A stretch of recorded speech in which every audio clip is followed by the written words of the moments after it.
I'm Pat Doris. Welcome to The Story. Tonight, we're going to get a glimpse into the world of debt collectors. It's a legal practice, and some states have put up guardrails, though, to limit what they can and cannot do. Oregon, though, has few protections like that, which makes this our big story. Here's a stunning fact. 16% of all Oregonians have bad debt that's been turned over to collections. That's a lot of people, well over 500,000 people. As investigative reporter Kyle Eboshi found, with a court order, these debt collectors can unexpectedly swoop in and wipe out your entire bank account, dropping the balance to zero. Hey, buddy. Nothing is more important How goes it? than family for John Salazar. All right, what's my name? He's the caregiver for his disabled brother, You want a quick little sip of water, buddy? We're going to take a quick sip here. which helps explain why John is so distressed Got it? Yep. Is that enough? over a debt collector Is that better? Yeah. who unexpectedly put his family at risk. You good? Okay. I've worked so hard to try to build this to where we are right now. You know, we have a home, we pay our bills on time. We're just average Americans, working class people. And to have them come in and just take everything from us, you know, it just blows me away. The problem first came to light in April Pull open the good old Key bank account here. when John opened his banking app and discovered his account had been completely wiped out. It was like zeroed out. The bank explained it was no mistake. By court order, the account had been garnished by a debt collector. I've never seen this debt until this happened. Much to his surprise, John learned that a debt collection company called Ray Klein Inc., or Professional Credit Service, had sued him nearly a decade ago. John says nobody told him about the lawsuit, so he didn't respond. The address listed on court documents is a place he hadn't lived in years. It blindsided me because I thought I was on top of everything. I thought I had checked everything. The debt collector claimed John owed for treatment at Providence Portland Medical Center in late 2007 and 2008. Providence claims it sent more than 24 billing statements. The unpaid medical bills, totaling roughly $4,700, had since ballooned to more than $14,000. $14,343.91. After cost, fees, and interest associated with the debt collection. The amount of interest is just like unbelievable. Without the funds from his bank account, John has struggled to keep up.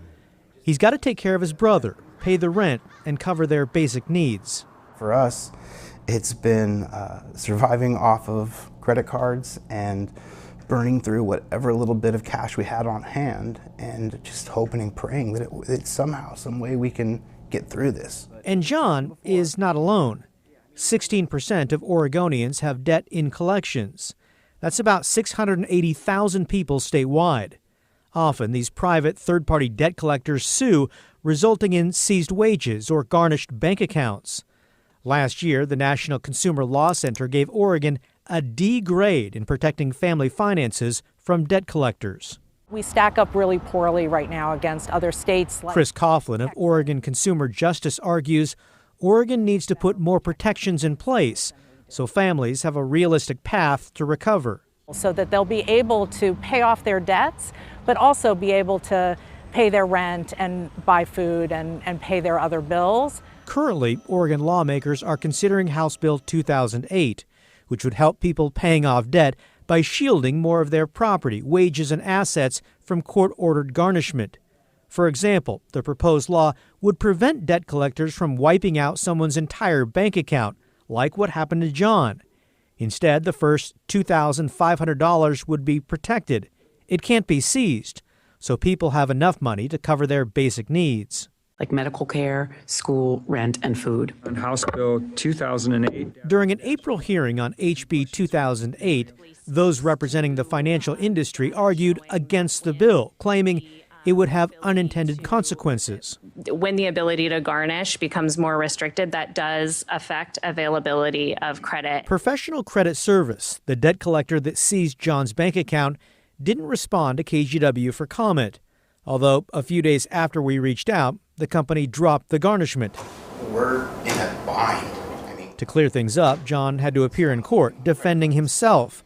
A judge found the debt collector had made a filing error. A signature was missing. It's your paperwork that has caused this. It does not have a written signature. As a result, the case would be dismissed. There'd be no garnishment. And the judge ordered that all of John's money be returned. This will happen immediately by order of the court. For John, this nightmare appears to be over. For it to end just like that, it was like, it didn't seem real. But for many others, it's not. They're fending off debt collectors from garnishing wages or seizing bank accounts. Kyle joins me now. Super interesting story. And he went to court to fight this. Do many people do that? No, that's unusual. Most default, they don't fight it. Oftentimes they don't know about it. That clears the way for debt collectors to garnish wages or bank accounts. It is interesting, though. This kind of speaks to how things are a little unjust. In a criminal case, low-income defendants get a court-appointed lawyer. In civil cases, they don't. So they've got to defend themselves, kind of navigate this very complex legal system. And that's particularly challenging for a lot of these defendants. Did they get his paycheck as well? So when he challenged the garnishment, it froze his bank account and he has direct deposit. So any of that incoming money, he wasn't able to touch, wasn't able to use that to pay his bills. And this went on for roughly 8 weeks. So Think about that, 8 weeks period of time when you don't have access to your paycheck or your bank account. That's rough. That'd be brutal, yeah. Well, hopefully the state will make it a little bit easier for people who are on the receiving end of this. Yeah, so the bill we talked about, it's in committee right now. The question is, will it get out of committee and be up for a vote? We reached out to the House Speaker who sponsored this bill or helped sponsor and hadn't heard back to see what it looks like going forward. So we'll wait and see. Well, with the walkout, nothing's going forward. Yeah, all right, thank you, Kyle. Well, even if the debt collection bill does find its way to the House floor and passes, it would still need to travel through the Senate. And here's all the work that was done in that chamber today. Absent: Bonham, Boquist, Finley, Hansel, Hayden, Knope, Linthicum, Robinson, Thatcher, Weber. 18 ayes. The call is removed. A quorum is not present. Yeah, so nothing happened. The walkout continues today, and in case you missed our segment yesterday, yes, the senators who are walking out do get paid despite their lack of attendance. And the average daily payment for lawmakers is around $325 a day. But there was a tiny bit of movement towards the possibility of some work getting done. Today, Senate Republicans released an official statement on something that they've sort of been quietly saying. They will return to the chamber on the last day of the session to pass what they call, quote, substantially bipartisan budgets and bills. The last day of this session is June 25th.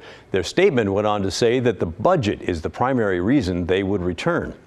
But the big question there is, would Senate Democrats even flirt with the possibility of trying to pass a budget in the 11th hour if that's the only thing that Republicans are going to come back for?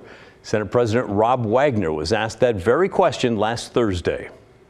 Would you all refuse absolutely to do that?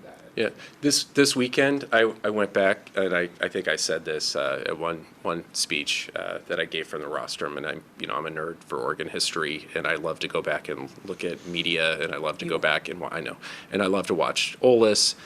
Go back and look at the speeches from March 5th from Peter Courtney and from Tina Kotek.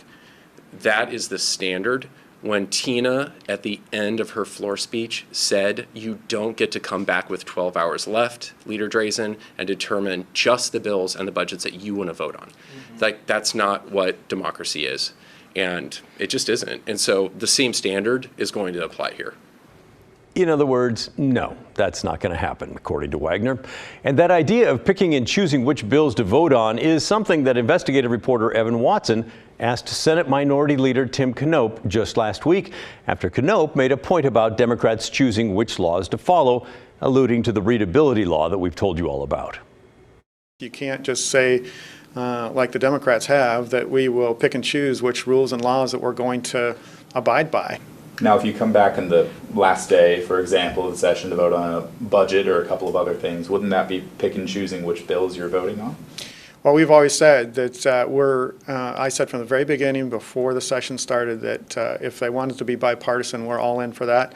If they wanted to, to move a leftist progressive national agenda, we'll fight them every step of the way. Now, I gotta say, credit where it's due. That was a brilliant pivot right there by the Republican leader. He did not answer Evan's question, not even close. Well, it seems more and more likely that this walkout is nowhere near its end. Governor Kotek could call a special session, of course, for budget work if it fails during the regular session. And there is some light at the end of the tunnel. A bill has been signed to keep the state agencies funded at least until September, but they need a budget passed in order to keep operating after that. Now, let's get some of your thoughts and questions on the walkout. We read your emails and listen to your voicemails every night, so keep them coming. We love seeing them. We've received a number of messages like this one from a viewer who identified themselves as C. The legislative walkout is an attempt to govern from the minority by trying to forcibly impose their extremist views on the majority of Oregonians who voted for something different. These Republicans are undermining our democracy that represents the will of the people, not a manipulative minority. It might sound obvious, but your own perspective, my perspective, our opinions, they actually do play kind of a heavy role in whether we think the tactic of using a walkout is appropriate or not. Nancy told us that was highlighted for her last night.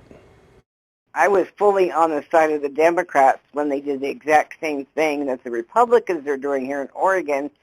When they did it in Texas, the Democrats walked out. But now I'm totally against the Republicans doing it in Oregon, so it all depends on, I guess, what party you're with. Thanks for your honesty there, Nancy. Good point. And finally, here's this from Malia. The Republicans are doing their job standing up for what and how the Republicans feel. Can we look up and see how many times the Democrats have done the same thing? I don't believe that they were given this much crap. Let's be fair about this. Both sides have used this method to support their parties. And that is a great point, Malia. So, you know what? Let's dive into the history of walkouts here in Oregon. They have been happening a lot longer than you might think. Let's go back in the Wayback Machine. How about to the year 1860? Yep, just 1 year after Oregon became a state.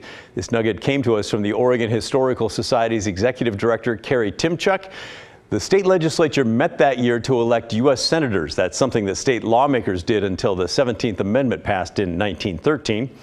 Democrats held a big majority, 35-13 with the Republicans. But Democrats were split into two factions based on candidates that they wanted in Congress. One group was worried the other would team up with those Republicans to elect their favorite candidate. So 6 senators took off and hid in a barn for 2 weeks to, guess what? Prevent a quorum.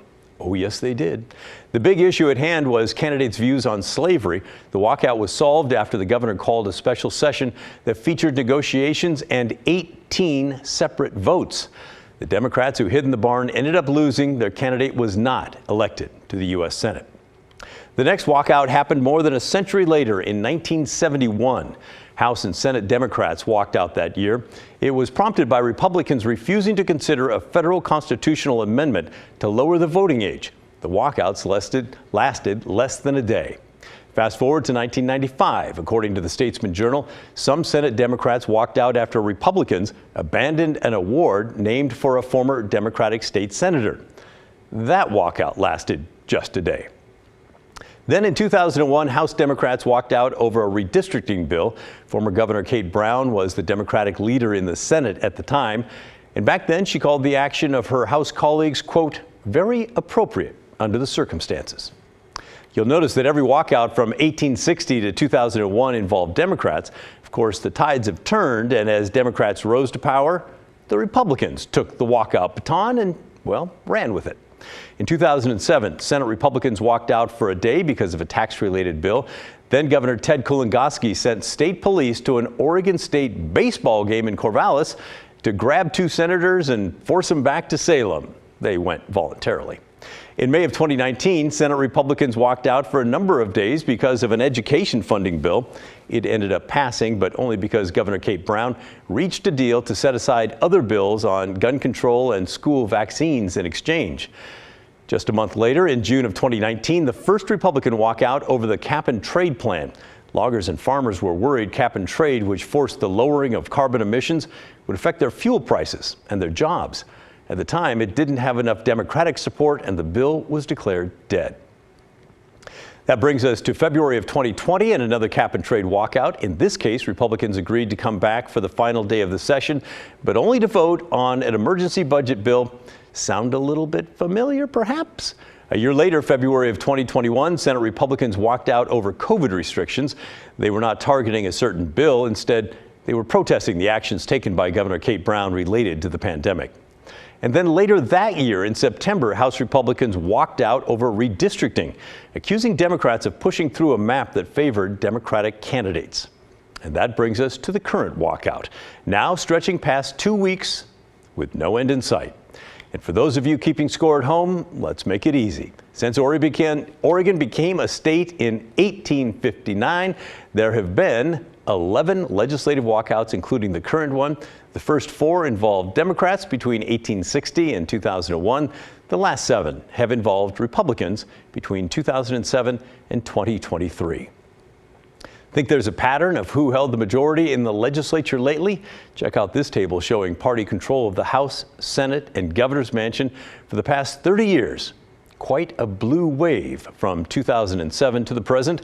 When was the first Republican walkout in Oregon? Oh yes, back in 2007. So, what's going through your mind right now? Any thoughts on the history of walkouts in Oregon? Did it put today's walkout into a little bit of perspective for you? Let us know, will you? The email is thestory@kgw.com or call and leave a voicemail, 503-226-5090. Still to come on The Story, a new report shows Multnomah County is sitting on tens of millions of dollars from the homeless tax passed in 2020. And that has some nonprofits wondering, why are we being left out? And why so many strings are attached to that money meant to help those on the streets. It's a story you've asked us to look into, and tonight we are. Blair Best reports when The Story returns.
Now to our homeless crisis.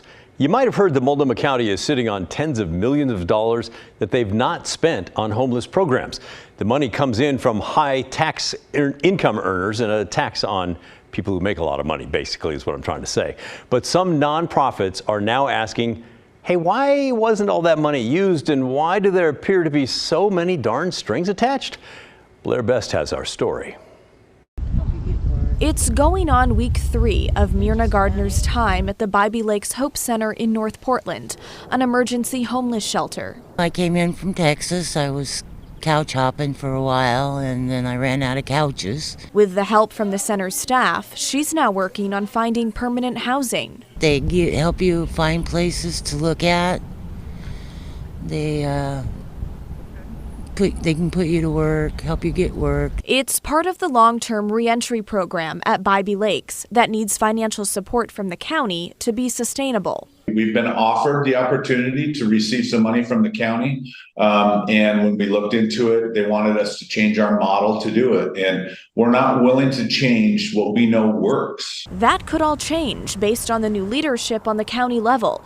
Chair Jessica Vega Peterson told us in a statement that they'll consider every shelter option, including Bybee Lakes. And there's money to spend. A recent report shows Multnomah County has more than $46 million left over from the Supportive Housing Services Fund that was passed in 2020. It's extremely frustrating to know that at the end of a year that there's so many millions of dollars left over, and we're saying we want to help, we're on your team, but we need your help to provide that service. And they would rather end the year with money not spent than give us the opportunity to do our job. What Bybee Lakes is asking for and what we and other nonprofits have been asking for is some public consideration for the gaps we're filling. Blanchet House in Old Town is facing a similar financial problem. They're known for serving 3 hot meals a day to those in need. For whatever reason, and nobody seems to know the reason, our hot prepared meal service has never really qualified for funding. Yet it makes up more than a third of their $3 million budget. We could use some help. We could use some help with that. The services here at Blanchet House go beyond just food and shelter. They also save lives. In just the past 2 months, staff have revived more than a dozen people who were overdosing right outside their doors. It makes me sad, right? Because there are people who have really significant needs right now. Like Myrna, who would be on the street if it weren't for this shelter. That's someplace I don't want to be. So I'll take this place to the street compared to what's on the street. Blair Best, KGW News. Yeah, let's hope that changes soon. Thanks, Blair. Still to come on the story. It's a mountain peak that made national headlines for all the wrong reasons. We're talking about Swastika Mountain in Lane County. Well, it officially has a new name now. So what name won out? Find out when the story returns. Straight ahead here at 6:30, fire investigators get their first chance to comb through what's left of a burned out Portland apartment building. Find out why firefighters have been called to this building dozens of times in just the last 6 months.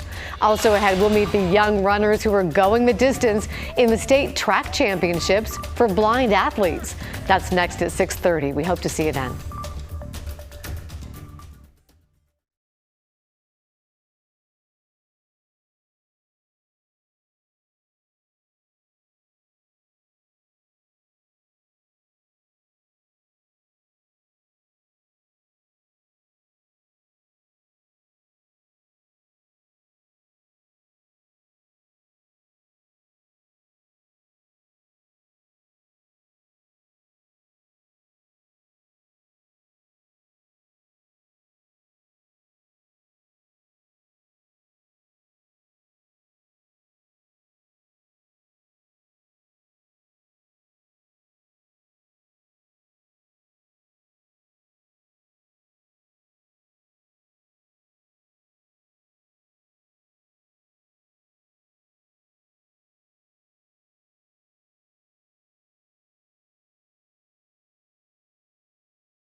A mountain peak in Lane County that drew national attention for its controversial name last year has been officially renamed now. Swastika Mountain in the Umpqua National Forest southeast of Eugene got its name from the cattle brand that was used by a nearby ranch. It's all happened years and years ago. A now extinct town was also named after the symbol. This was all in the early 1900s, years before the First World War and the rise of Nazi Germany. Up until then, the symbol was used in native culture and did not have negative connotations like it does now. But no one ever bothered to change the name of the peak, so it went largely unnoticed. That is until New Year's Day of 2022. That's when 2 missing teens were rescued from the mountain by a Coast Guard helicopter. After it made headlines, 2 people petitioned the Oregon Geographic Names Board to change it. The board turned to David Lewis, a professor of anthropology at Oregon State and a former board member himself. He suggested naming it after Chief Halito, also known as Chief Halo of the Kalapuya tribe, a respected tribal and community member whose village was nearby. He became really famous for working with the settlers, devising contracts with them to fish, and doing odd jobs and labor around the area. The board liked the idea, so they submitted it to the U.S. Board of Geographic Names last summer. And then, guess what? A few weeks ago, they heard back, and the peak is now officially Halo Mountain. How about that? Welcome, Halo Mountain. That's the end of our show. Thanks so much for watching. But remember, our story never ends. Stick around for the news at 6:30, and you'll want to tune into The Story tomorrow night or set it up to record. If you won't be around, we have a special report you do not want to miss. I'll see you then.